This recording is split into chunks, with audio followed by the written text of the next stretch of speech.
ઓમ ભગવતે વાસુદેવાય નમઃ. શ્રીમદ ભાગવત કથા સ્કંદ ચોથા સ્કંદનો 8મો અધ્યાય. આ અધ્યાય ધ્રુવના વનગમનની વાતો કરે છે. ધ્રુવ જે જંગલમાં જઈ વનમાં જઈ અને જે ભગવાનની ઉપાસના કરે છે એની વાત કરવામાં આવી છે.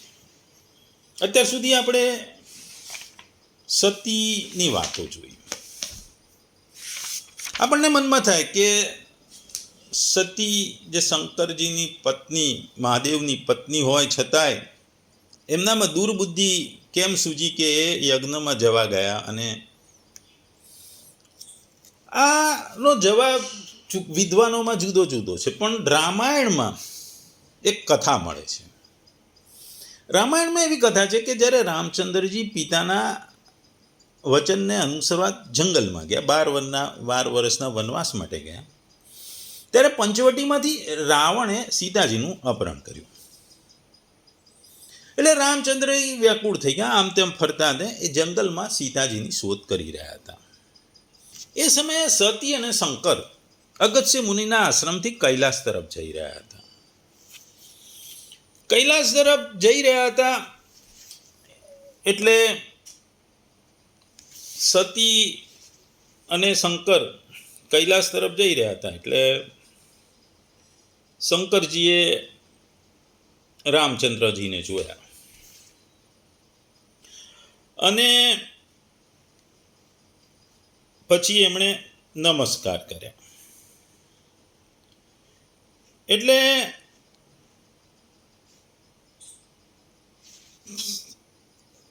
સતીને આશ્ચર્ય થયું. એટલે એમણે વિચાર કર્યું કે આ વ્યાકુળ વ્યક્તિ છે, આકુળ વ્યાકુળ આમથી તેમ ફરે છે, તો કેમ કર્યું, પ્રણામ કેમ કર્યા? ભગવાન શંકર તો અંતર્યામી હતા એટલે એમને ખબર પડી ગઈ કે સતીના મનમાં સંદેહ છે. એટલે સંદેહને દૂર કરવા એટલે એમણે કીધું કે તમને સંદેહ હોય તો જાઓ ને એમને રામજીની પરીક્ષા લો, હું અહીં ઊભો છું દૂર. એટલે સતીએ રામની પરીક્ષા લેવા ગયા. સતી માતાએ ગુપ્ત રીતે ગયા અને એમણે શું કર્યું કે સીતાનો વેશ ધારણ કર્યો અને રામમાં માર્ગમાં જઈને ઊભા રહ્યા. ભગવાન રામ તો સ્વયં સર્વજ્ઞ હતા. એમણે આ જોયું એટલે હળવેથી સ્મિત કરીને કે હે માતા, આ શું? આપ શિવજીના અર્ધાંગીની માતા સતી, આપ સીતાનો વેશ ધારણ કરીને અહીં કેમ પધાર્યા છે? તમે મારી માતા જેવા છો, પ્રણામ સ્વીકાર કરો. સતી માતા તો એકદમ ચોંકી ગયા. તેઓ સમજી ગયા કે આ ખરેખર ઈશ્વર છે, એ બધું જાણે છે. પછી શિવજીને સતી કૈલાસ પર પાછા ફર્યા. શિવજી ધ્યાનમાં બેઠા હતા. જ્યારે તે ઉઠ્યા ત્યારે સતીને જોઈ, પણ હવે શિવજી દૂર રહ્યા. સતીએ પૂછ્યું, પ્રભુ આ અંતર શાના માટે? શિવજીએ ગંભીર સ્વરૂપે કહ્યું, હે સતી, તમે સીતા માતાનો વેશ ધારણ કર્યો. મારા હૃદયમાં સીતા માતા છે. હવે હું તમને પત્ની તરીકે સ્વીકાર ના કરું છું. હવે ફક્ત ગુરુ શિષ્ય ભાવ રહેશે. એટલે શિવજીએ આવી વાત કરી. એટલે શંકર ને સતીનો સંબંધ ટળતો ગયો, જીવન નિરાશ થઈ ગયું. એટલે દેવે આયોજન કર્યું કે સતીનો દેહ છૂટે, નવો દેહ ધારણ કરે અને ફરીથી શિવજીની સેવામાં આવે. એટલા માટે દૈવ અધીન બનીને શિવજીની ના પાડવા છતાં સતી દક્ષના યજ્ઞમાં ગયા અને ત્યાં એમણે દેહ ત્યાગ કર્યો. આ ધર્મની રક્ષાનું આ એક ખૂબ જ સુંદર ને અદ્ભુત દ્રષ્ટાંત છે. મૈત્રેયજી પછી મુનિ વિદુરજીને મનુના વંશનું વર્ણન કરે છે. અહીં ધ્રુવની વાર્તા આવે છે. આપણે જોઈએ છે કે ભારતમાં અને ખાસ કરી સનાતન શાસ્ત્રમાં ધ્રુવ છે, પ્રહલાદ છે, એની બાળપણની વાતો ઘણી છે. ભગવાન કૃષ્ણની બાળ લીલાઓનું પણ વર્ણન છે. આપણે અહીં ધ્રુવની વાત કરવાની આવશે. ઇવન જુદા જુદા વેસ્ટર્ન કન્ટ્રીમાં પણ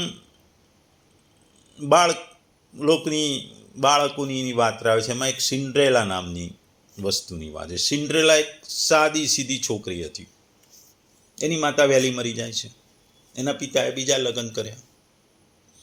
આ નવી માતા, સાવકી માતા હતી, એની જોડે બહુ ખરાબ વર્તન, કે એની પાસે આખો દિવસ કામ કરાવે, ગંદા કપડાં પહેરાવે, ઘરમાં નોકરની માફક રાખે. એ હંમેશા રાખમાં રહેતી, એટલે એનું નામ સિન્ડ્રેલા પડ્યું હતું. એક દિવસ ત્યાંના રાજકુમારે ભવ્ય નૃત્યનો પ્રોગ્રામ રાખ્યો અને એણે બધી જ યુવતીઓને, બાળકીઓને, યુવતીઓને બોલાવ્યા. સિન્ડ્રેલાને જવા દેવામાં ના આવી, એટલે એ દુઃખી થઈને રડતી હતી. ત્યાં એક ફેરી ગોડ મધર આવે છે. એ ઘોડાના રથ પર આવે છે. એ સિન્ડ્રેલાને સુંદર ગાઉન આપે છે, કાચના ચંપલ આપે છે, અને કીધું કે આ જાદુ તારું રાત્રે 12 વાગ્યા સુધી ચાલશે. સિન્ડ્રેલા નૃત્યમાં જાય છે. સિન્ડ્રેલાનું નૃત્ય જોઈ રાજકુમાર એના પ્રેમમાં પડી જાય છે. પણ એટલામાં જ 12 વાગે છે, એટલે સિન્ડ્રેલા દોડીને પાછી જાય છે. આ દોડવામાં એની એક સ્લીપર જે કાચની હતી એ ત્યાં રહી જાય છે. રાજકુમારને એના પ્રત્યે પ્રેમ જાગે છે, એટલે એ ચંપલ લઈને આખા રાજ્યમાં બધાને પહેરાવવાનો પ્રયાસ કરે છે કે આ કોના પગમાં ફિટ થાય છે. બધાને શોધતા એ આખરે સિન્ડ્રેલાના પગમાં ફિટ થાય છે. સિન્ડ્રેલા પછી રાજકુમાર સાથે પરણે છે અને રાજકુમારી બને છે. એટલે આવી જ બીજી એક વાત ડેવિડની છે. એ ડેવિડ નામનો છોકરો ગાય ચરાવતો. એ ભાઈઓ કરતાં નાનો હતો, પણ એને ભગવાનમાં અઢળક શ્રદ્ધા હતી. એ વખતે ઇઝરાયલ અને ફિલિસ્તીન વચ્ચે ખૂબ જ ખૂંખાર યુદ્ધ ચાલતું. ફિલિસ્તીન તરફથી એક વિશાળ દાનવ ગોલિયથ લડતો. એ કહેતો કે જો કોઈ મને હરાવે તો યુદ્ધ જીતશે, એટલે કોઈ પણ સૈનિક આગળ આવતો નહીં. ડેવિડે વિચાર કર્યો, લાને હું જ એને હરાવીશ. એને ભગવાન પ્રત્યે શ્રદ્ધા હતી. એ ગોલિયાથને મારવા જાય છે. કેવું? તે પણ તલવાર અને બખ્તર વગર, માત્ર હાથમાં એક પથ્થર અને ગોફણ. એ ડેવિડ ગોફણથી એક પછી એક પથ્થરો મોટા મારે છે. 2 મોટા પથ્થર એના સીધા ગોલિયાથના માથામાં વાગે છે, અને એ માથામાં એવા જોરથી વાગે છે, ચક્કર આવીને ગોલિયાથ પડી જાય છે. અને આ નાનો છોકરો મહાન યોદ્ધા બની જાય છે. એવી જ વાત આ અધ્યાયમાં કરવામાં આવી છે. ધ્રુવની વાત છે.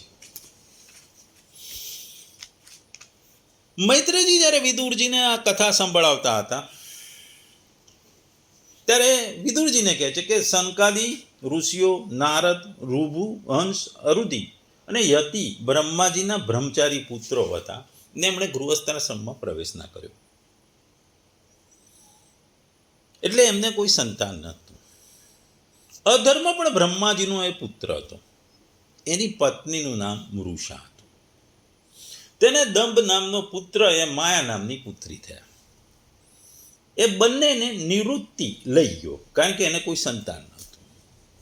દંભ અને માયાથી લોભ અને નિકૃતિનો જન્મ થયો. તેમાંથી ક્રોધ અને હિંસા તથા તેમાંથી કલહ અને દુરુક્તિ એટલે અપશબ્દો ઉત્પન્ન થયા. પછી કળીએ દુરુક્તિથી ભય અને મૃત્યુ ઉત્પન્ન કર્યા, અને બંનેના સહયોગથી યાતના અને નરક એટલે કે નિરયનું જોડકું ઉત્પન્ન થયું. આ પ્રમાણે મેં તમને સંક્ષેપમાં પ્રલયના કારણરૂપી અધર્મનો વંશ કહ્યો.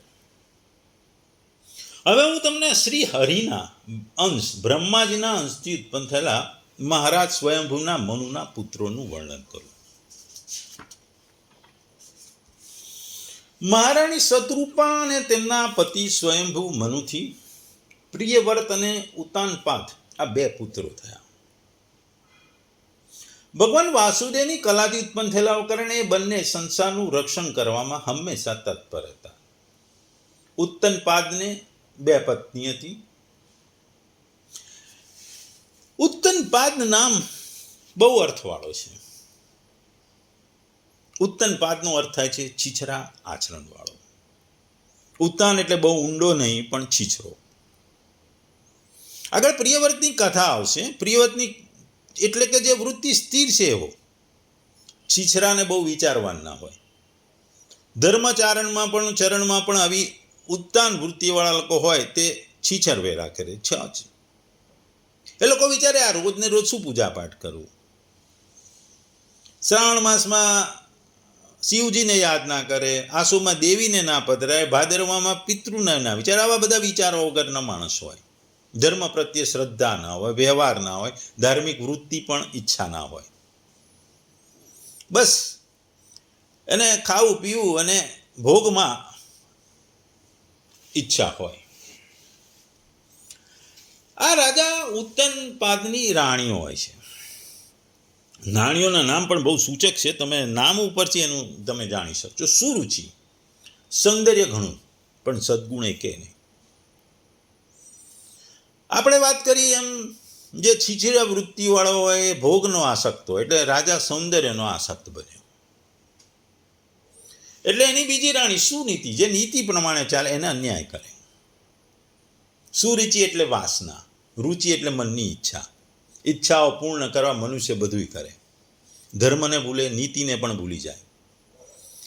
આ નીતિને પણ ભૂલી જાય એટલે રાજા ઉત્તનપાદ સુનીતિને પણ ભૂલી ગયો. કારણ કે નીતિ તો ધર્મનું આચરણ છોડે નહીં, વિષય ભોગોમાં ખેંચાય નહીં. સદાચાર અને સંયમનું જીવન મનુષ્યને ગમતું નહીં, એને ભોગો સિવાય કશું જોતું નથી. સુરુચિના પુત્રનું નામ ઉત્તમ. ઉત એટલે ઈશ્વરે, તમ એટલે અંધકાર. ઈશ્વરના સ્વરૂપનું અજ્ઞાન એટલે ઉત્તમ. બીજો પુત્ર સુનીતિનું ધ્રુવ એટલે અવિનાશી, જેનો કદી નાશ ન થાય એવું પદ એટલે ધ્રુવ પદ. આ ઉત્તનપાદની જો કથા જોઈએ તો એ સામાન્ય માણસની કથા જેવી છે. પત્ની કેવી પસંદ કરશો, સુરુચિ કે સુનીતિ? એ ગુણ અને ગુણની વાતો પણ છે. આ વાત સમજવા જેવી છે. ઉત્તનપાદ જે છીછોરો રાજા હતો, એક દિવસની વાત છે. રાજા ઉત્તનપાદ સુરુચિના પુત્ર ઉત્તમને કોળામાં બેસાડીને રમાડતા હતા. એમની માનીતી રાણીનો પુત્ર એટલે હંમેશા એના પ્રત્યે થોડી ભાવના વધારે હતી. એટલામાં ધ્રુવ જે સુનીતિનો પુત્ર એ ત્યાં આવી ચડ્યો. એને પણ તો લાવ્યો ને હું પણ પિતાના ખોળામાં બેસું. એને પિતાના ખોળામાં બેસવાની ઈચ્છા થઈ એટલે એ પોતાના પિતા એટલે કે રાજા પાસે ગયો. રાજાની બાજુમાં સુરુચિ રાણી બેઠી હતી. સુરુચિને કારણે રાજાએ ધ્રુવને તેડ્યો નહીં.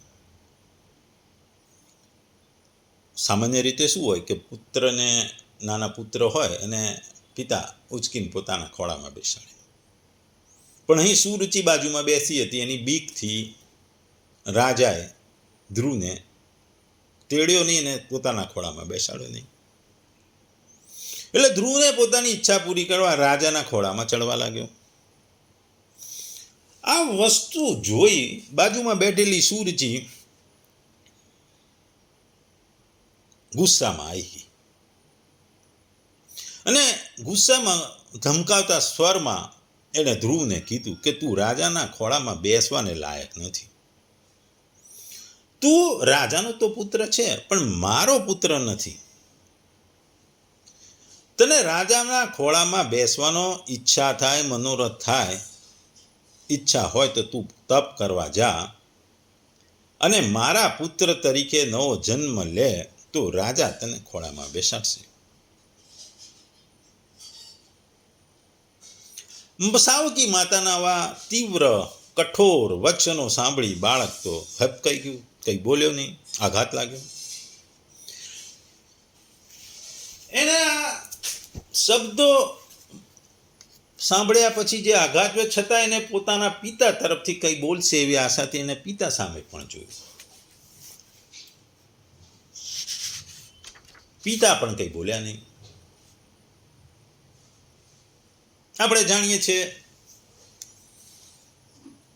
નાના બાળકોના મન કોમળ હોય છે. એ ઘણા બધાની ઘણી વસ્તુઓ સાંભળતા હોય છે. સાંભળીને મોટા ભાગે ઘણા બાળકો આ વસ્તુ જે કહેવામાં આવે એને ભૂલી પણ જતા હોય છે. આપણે આવા રોજના અનુભવ હોય છે. પણ જે ભક્ત હોય, જે ભગવાનના ભક્ત તરીકે સર્જાયો હોય, એના જીવનમાં જે આઘાત ઉત્પન્ન એ ભગવાને પોતે જ ઉત્પન્ન કર્યો. ધ્રુવે પૂર્વજન્મમાં ભક્તિ ઘણી કરેલી, પણ એ વખતે એને ભગવાનનો સાક્ષાત્કાર થયો નહોતો. પુણ્યના હિસાબે એ રાજપુત્ર તરીકે જન્મ્યો, પણ જો તે રાજકુમાર તરીકે રાજકાજમાં ઓતપ્રોત થઈ જાય તો તેનો ઉદ્ધાર આ જન્મે પણ થાય નહીં. એટલા માટે ભગવાને અણમાનીતી રાણીના પુત્ર તરીકે બનાવ્યું. સુરુચિએ એને ધૂતકારી કાઢ્યો.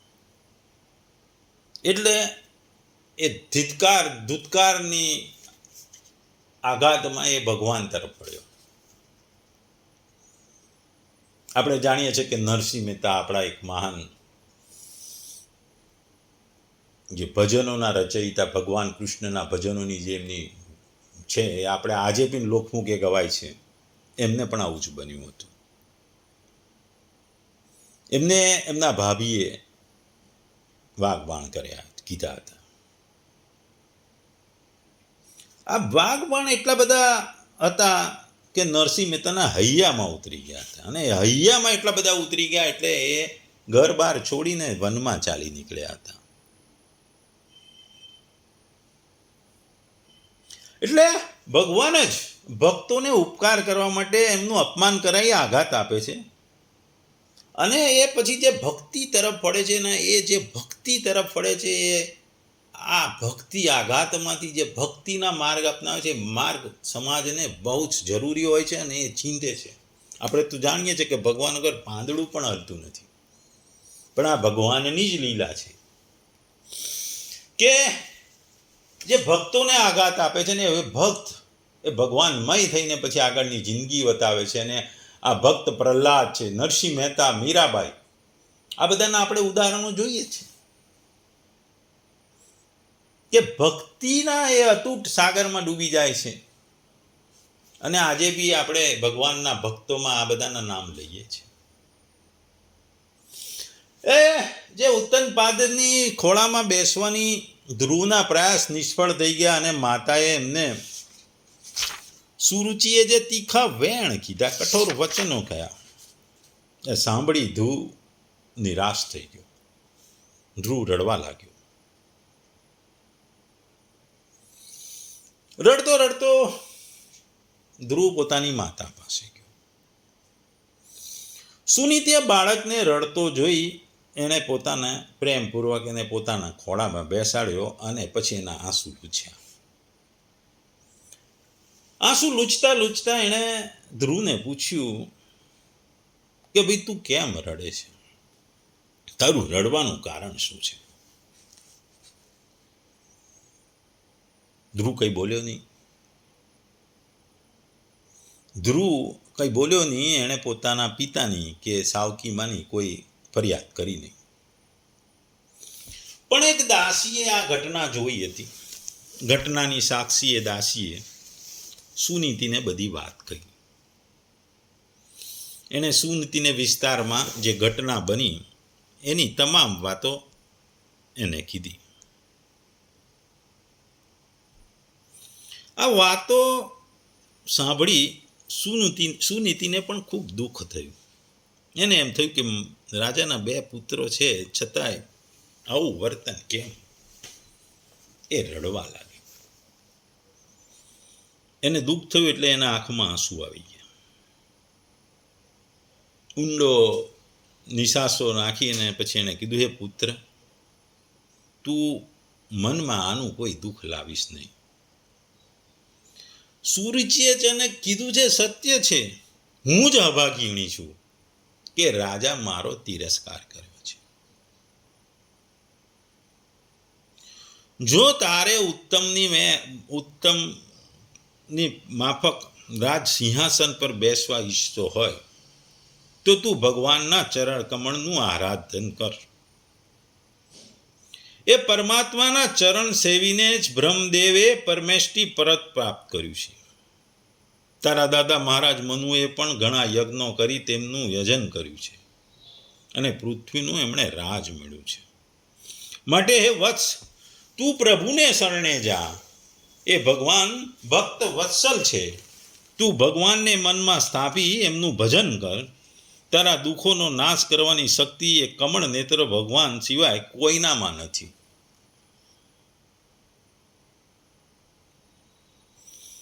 સુનીતિ એટલે નીતિની વાતો કરનારી. એણે પોતાના પુત્રને બાળપણથી સદબોધ આપ્યો હતો. એણે બાળપણમાં પોતાના પુત્રને ભગવાનની કથાઓ કહી હતી.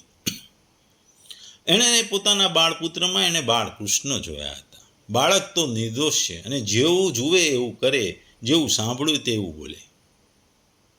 નિખાલસ બાળક ઘરની જ વાણી બોલે. ઘરમાં પોપટ પાડેલ હોય તો ઘરના લોકો જેવું બોલતા શીખે એવું એ પોપટ બોલે. આપણે જાણીએ છીએ કે જ્યારે જગતગુરુ શંકરાચાર્ય જ્યારે દિગ્વિજય કરવા નીકળ્યા ત્યારે નર્મદા નદીના કિનારે આવેલી માહિષ્મતી નગરીમાં મંડન મિત્ર સાથે શાસ્ત્રાર્થ કરવા ગયા હતા.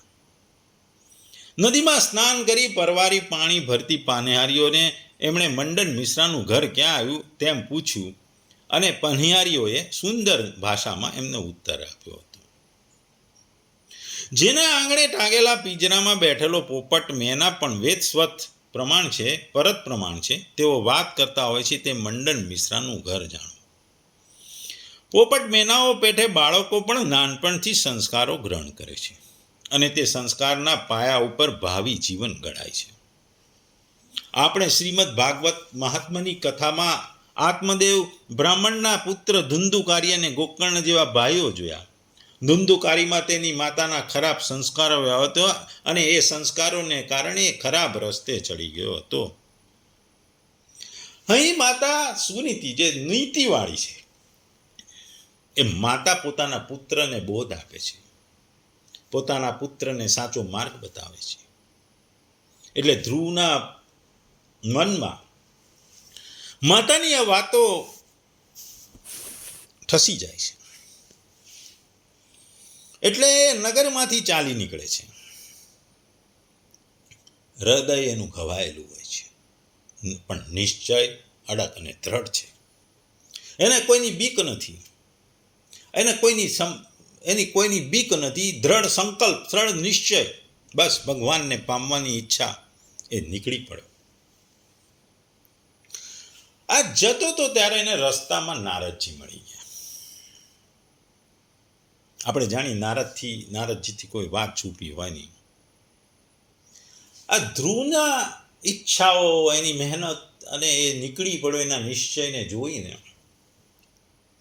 નારદજીને અનુકંપા થઈ. નારદજી તો ભક્તોના ભેરું છે. એ ભક્તિ માર્ગનો પ્રચાર કરનાર પ્રથમ ભક્ત છે. એમણે જોયું કે બાળક ધ્રુવ સડસડાટ નીચું જોતો જોતો કેળી પર ચાલ્યો જાય છે. એટલે એને વિચારે છે કે આ ક્ષત્રિય બાળક તો જુઓ, આ બાળક જરાય અપમાન સહન કરી શકતો નથી. અપરમાના વચનો મનમાં પકડીને વનમાં જઈ રહ્યો છે. આ ભગવાનની લીલા તો જબરી છે, અકળ છે. મને અહીંયા આવવાની સ્ફૂર્ણા પણ જાણે ભગવાને જ કરી છે, એટલે જ હું અહીંયા આવ્યો છું. ધ્રુવ ઊભો રહ્યો. એણે સામે જોયું. વીણા હાથમાં લઈ નારદજી ઊભા છે અને એ નારાયણ નારાયણ બોલે છે. માતાએ બાળપણથી એને શીખવાડ્યું હતું કે સાધુ સંતો મળે તો એમને વંદન કરવા, એમને આવકાર સત્કાર આપવો. એટલે આ માની શિખામણને કારણે ધ્રુવે જ્યારે નારદજીને ગયા એટલે એને નારદજીને વંદન કર્યા, એને સાષ્ટાંગ દંડવત પ્રણામ કર્યા. નારદજીએ ઊભા રહી બાળકને ઊભો કરીને પૂછ્યું, જે સાષ્ટાંગ દંડવત કર્યા એટલે એમણે બાળકને ઊભું કરીને પૂછ્યું, હે બાળક, આટલી નાની ઉંમરે ઘરમાં રહીને રમકડા રમવાને બદલે તું જંગલમાં અરણ્ય તરફ કેમ જઈ રહ્યો છું? શું તારું કંઈ અપ્રિય થયું છે? કોઈએ તારું અપમાન કર્યું છે? પણ માન અપમાન તો પોતાના કર્મોને લીધે જ થાય છે. ડાયા લોકો દેવયોગને જે કંઈ બને છે એ સહન કરી લે છે. તું અપમાન થયું હોય તો પણ નાનો છે, તું શા માટે જંગલ તરફ, વન તરફ, અરણ્ય તરફ જઈ રહ્યો છું? ત્યારે ધ્રુવે ઉત્તર આપ્યો, માતાએ મને ભગવાનની ભક્તિ કરવાનું કહ્યું છે, એટલે હું વનમાં જઈ રહ્યો છું. મારી સાવકી માતાએ પણ મને કહ્યું કે ભગવાનની ભક્તિ કરી જો હું એમનો પુત્ર બનું તો જ હું મારા પિતાના ખોળામાં બેસી શકું. ધ્રુવના ઉત્તર સાંભળી નારદજી તો સમજી ગયા. એટલે નારદજી સમજાવે છે કે તારી માતાએ તેને ભગવાનની શક્તિ કરવાનો ઉપાય બતાવ્યો છે, પણ ભગવાન તો ભલભલા ભક્તોને મુશ્કેલીથી મળે છે. આ અશક્ય વસ્તુ છે. ભગવાનની વાતો કરવી સારી છે, પણ ભગવાનને મેળવવો, પામવો બહુ જ અઘરું છે ભાઈ. તારી પાસે ઘણા ઉપાય હોય ભક્તિ કરવાના, પણ ભગવાનને પામવું બહુ સરળ નથી. ભગવાન બહુ ભલભલા ભક્તોને મુશ્કેલીથી મળે છે. યોગીજનો પણ તીવ્ર તપ અને સમાધિ દ્વારા ભગવાનને પ્રાપ્ત કરવા માટે આખી જિંદગી ગાળી નાખે છે, તો પણ ભગવાન મળતા નહીં. અને તું તો એક બાળક છું, તું ઘરે જા.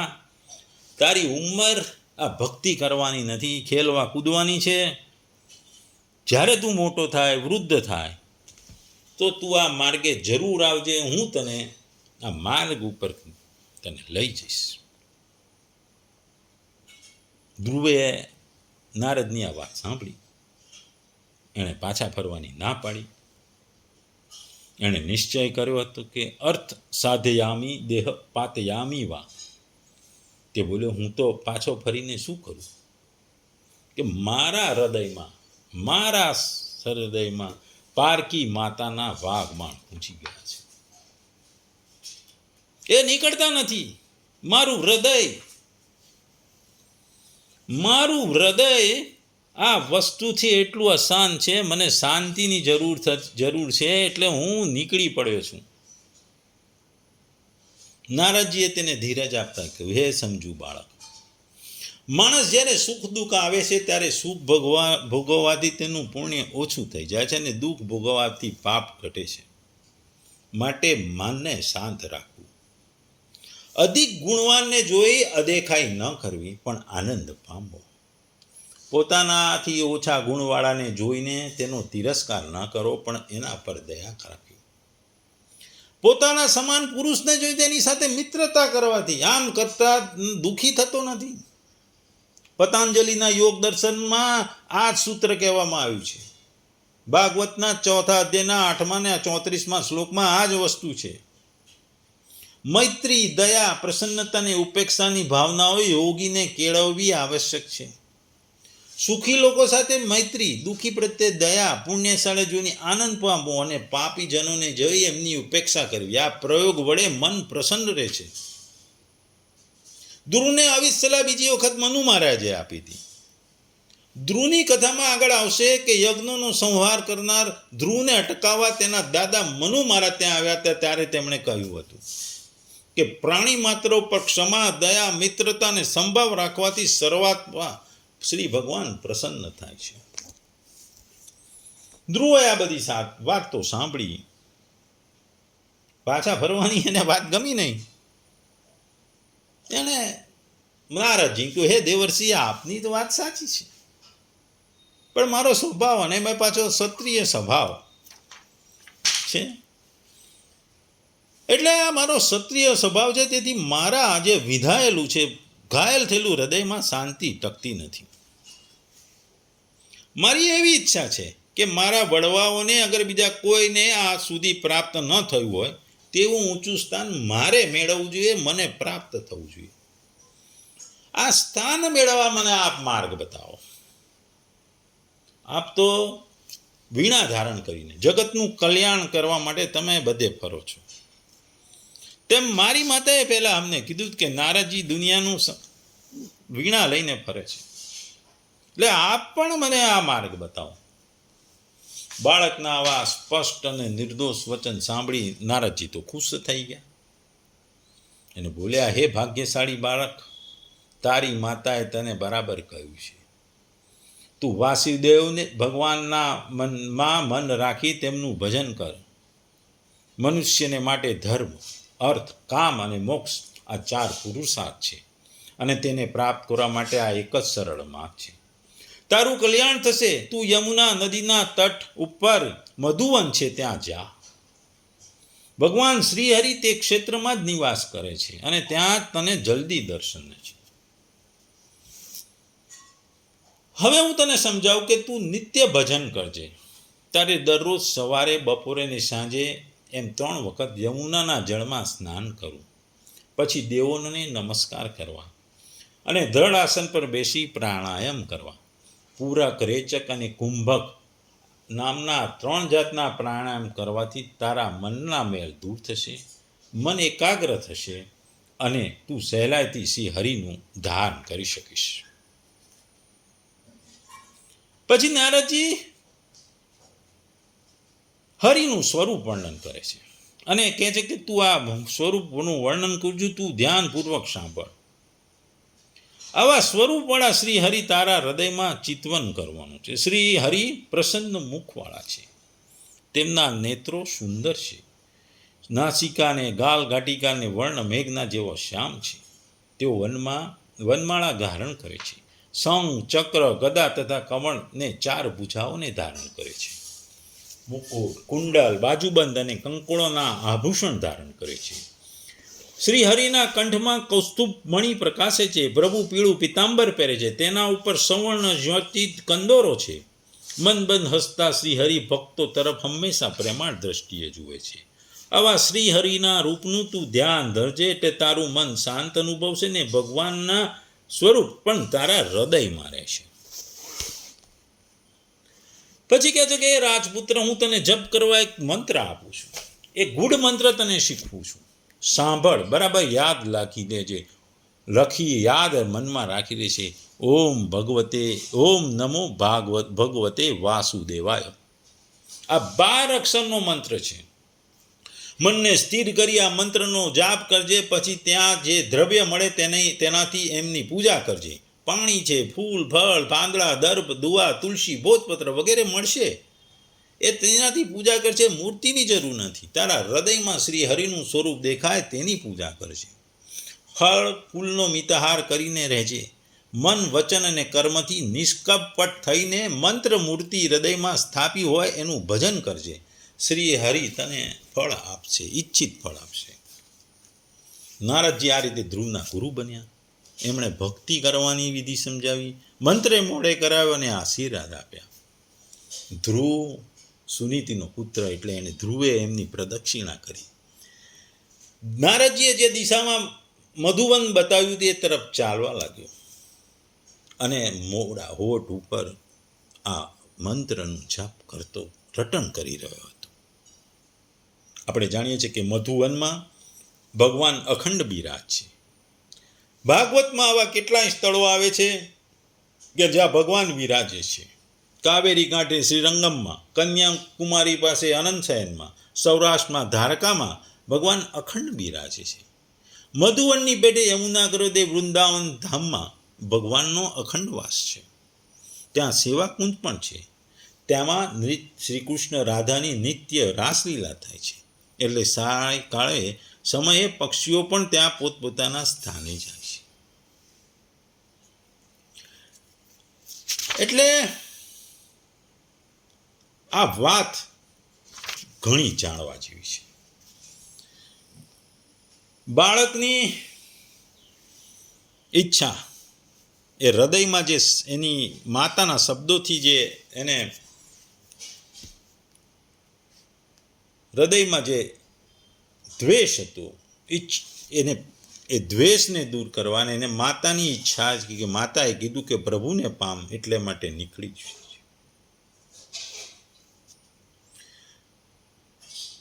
એટલે પ્રતિકૂળતાનો ઉપયોગ હંમેશા આધ્યાત્મિક પ્રગતિમાં કરો, સાચા સુખ માટે પણ પ્રયત્ન કરો. કૃપા અને માન્યતાનો એક સિદ્ધાંત છે. ગુરુ મંત્ર જરૂરી છે. અહીં ભગવાન નારદ ધ્રુવના ગુરુ બને છે. ભક્તિ યોગ એ આદર્શ છે. આપણે ઘણા અધ્યાયમાં જોઈશું. આ અધ્યાયમાં ફરી કહે છે કે ભક્તિ યોગ એક આદર્શ છે. લક્ષ્ય ભગવાન પ્રાપ્તિ છે, ભગવત પ્રાપ્તિ છે. ધ્રુવની માફક એના લક્ષ્ય તરફ ભક્તિ કરવા ધીમે ધીમે પણ પ્રભુ સેવા પુરુષાર્થ બની જાય છે. ત્યારે ભક્તિનો ઉદય અનાશય થઈ જાય છે. કાળ અને બ્રહ્માંડનું સંચાલન અધર્મની જે વાત કરી છે એ અને ધ્રુવની સાચી લક્ષ્ય બ્રહ્માંડનું જે સર્વોચ્ચ સ્થાન ધ્રુવ તારો મેળવવાનું હતું એ હતું. એ આગળ અધ્યાયમાં આવશે. પણ અહીં એક બાળકની હૃદયમાં જ્યારે ઘા લાગે છે ત્યારે એની માતાની આજ્ઞાથી પ્રભુની પ્રાપ્તિ માટે નીકળી પડે છે અને આ માર્ગમાં એને નારદ જેવા ગુરુ મળે છે. અને આ નારદ એની ઈચ્છાને જોઈ એને ગુરુ મંત્ર આપી એને મધુવન તરફ મોકલે છે. એ વાત આ અધ્યાયમાં કરવામાં આવી છે. ધ્રુવની ભક્તિની હવે જે શરૂઆત થાય છે એ આપણે આવતા અધ્યાયમાં જોઈશું. ઓમ ભગવતી.